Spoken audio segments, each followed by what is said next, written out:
नमस्कार, आप देख रहे हैं इंडिया हेड और मैं हूं आपके साथ राघवेंद्र। इंडिया हेड पर उत्तर प्रदेश के खबरों के इस खास बुलेटिन हमारा उत्तर प्रदेश में आपका स्वागत है। शुरू करेंगे बुलेटिन की बड़ी खबरों के साथ और नमामि गंगे से जुड़ी है यह पहली खबर जो हम आपको बता रहे हैं। नमामि गंगे के तहत उत्तर प्रदेश की 5 परियोजनाओं की मंजूरी मिलेगी। गंगा नदी के प्रदूषण को कम करने में मिलेगी मदद, इकोसिस्टम सुधारने में भी मदद मिलेगी। तो ये बड़ी खबर हम आपको बता रहे हैं, जहां नमामि गंगे के तहत उत्तर प्रदेश की 5 बड़ी परियोजनाओं को आज मंजूरी मिलेगी। गंगा नदी के प्रदूषण को कम करने में इससे सहायता होगी, साथ ही साथ इकोसिस्टम सुधारने में भी मदद मिलेगी। रायबरेली में 15 किलोवाट का सोलर पावर प्लांट होगा स्थापित। उसके साथ ही बाबा साहेब भीमराव अंबेडकर विश्वविद्यालय लखनऊ की परियोजना मंजूर की जाएगी। 5 बड़ी परियोजनाएं जो नमामि गंगे से जुड़ी हुई हैं। नमामि गंगे के तहत इन 5 परियोजनाओं को लागू किया जाएगा और इन परियोजनाओं के आधार साफ तौर पर यही है कि गंगा नदी के प्रदूषण को कम किया जाए, इकोसिस्टम को सुधारा जाए और साथ ही इसके साथ आपको बताते चले रायबरेली में 15 किलोवाट का सोलर पावर प्लांट स्थापित होगा।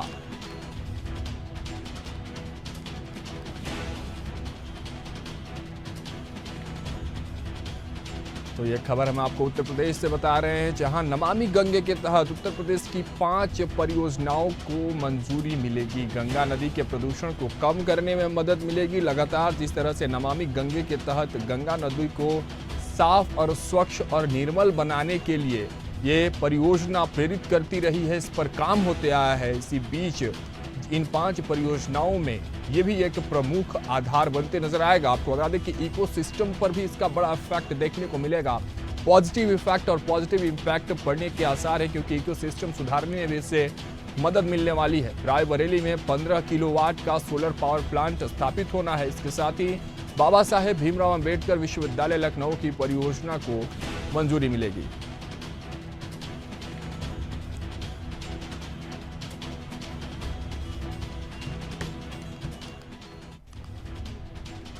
इस पर तमाम जानकारी और अपडेट के साथ हमारे सहयोगी राशिद सिद्दीकी हमारे साथ जुड़ चुके हैं। उनका रुख करेंगे। राशिद, क्या कुछ जानकारी है, क्योंकि नमामि गंगे के तहत अब उत्तर प्रदेश की 5 बड़ी परियोजनाओं को मंजूरी मिलने वाली है। इन 5 परियोजनाओं में क्या कुछ खास है और इसके बाद जब इनको मंजूरी मिल जाएगी तो क्या कुछ बदलाव देखने को मिलेंगे? राशिद जी बिल्कुल राघव, बता दें कि ये देखिए, मुख्यमंत्री योगी आदित्यनाथ लगातार एक अच्छी पहल कर रहे हैं और ऐसे में उत्तर प्रदेश में गंगा नदी के संरक्षण में साफ सफाई को लेकर जिस तरह से आज 73 करोड़ 39 लाख रुपए खर्च कर इन नदियों की सफाई की जाएगी। इन नदियों को पर्यटक स्थल बनाया जाएगा, यहाँ पर लोगों को रुकने की व्यवस्था की जाएगी। तो ये कहीं ना कहीं से उत्तर प्रदेश सरकार की तरफ से एक अच्छी पहल है और ऐसे में जो बाहर से आने वाले लोग हैं, जो गंगा नदियों में हो, चाहे जमुना हो, चाहे कई ऐसी नदियां हो, तो ऐसे में तमाम लोगों को काफी राहत मिलेगी। और ऐसे में जो उत्तर प्रदेश का एक जो विकास कार्य है, कहीं ना कहीं इन नदियों की वजह से वो भी कहीं ना कहीं से बढ़ते हुए देखा जा सकता है।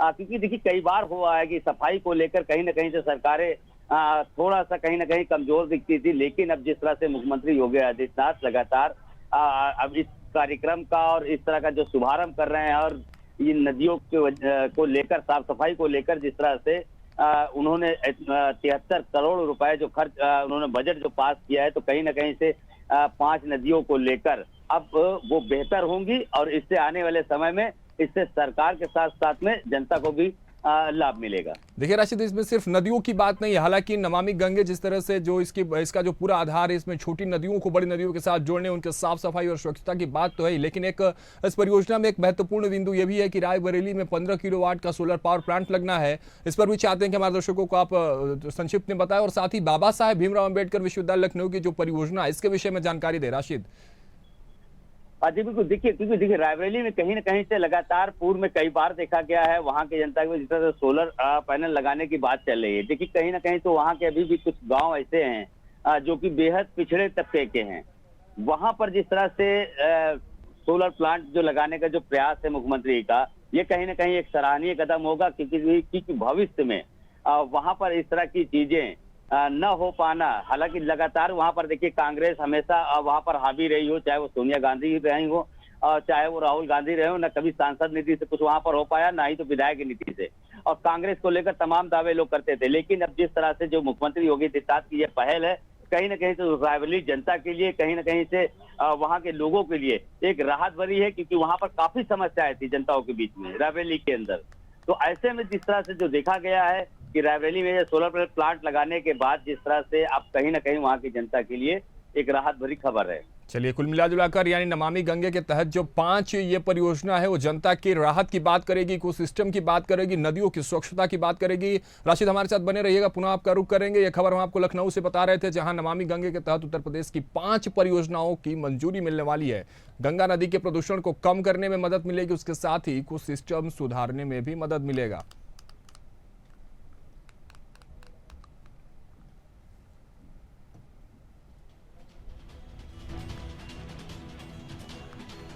तो ये खबर हम आपको उत्तर प्रदेश से बता रहे थे, जहां नमामि गंगे के तहत उन 5 बड़ी परियोजनाओं को शामिल कर मंजूरी देने की बात है, जो इकोसिस्टम यानी वातावरण को भी साथ ही साथ जो प्रदूषण से मुक्त करने में आसानी मिलेगी, उसके साथ ही छोटी नदियों की साफ सफाई और उनका बड़ी नदियों से मेल कराकर बड़ी नदियों का भी, जैसे गंगा नदी को प्रदूषण मुक्त बनाने के लिए ये जो परियोजना है वो कहीं ना कहीं कारगर साबित होती है। इसके साथ ही रायबरेली में सोलर प्लांट को लगाने की भी मंजूरी इन परियोजनाओं में मिल सकती है।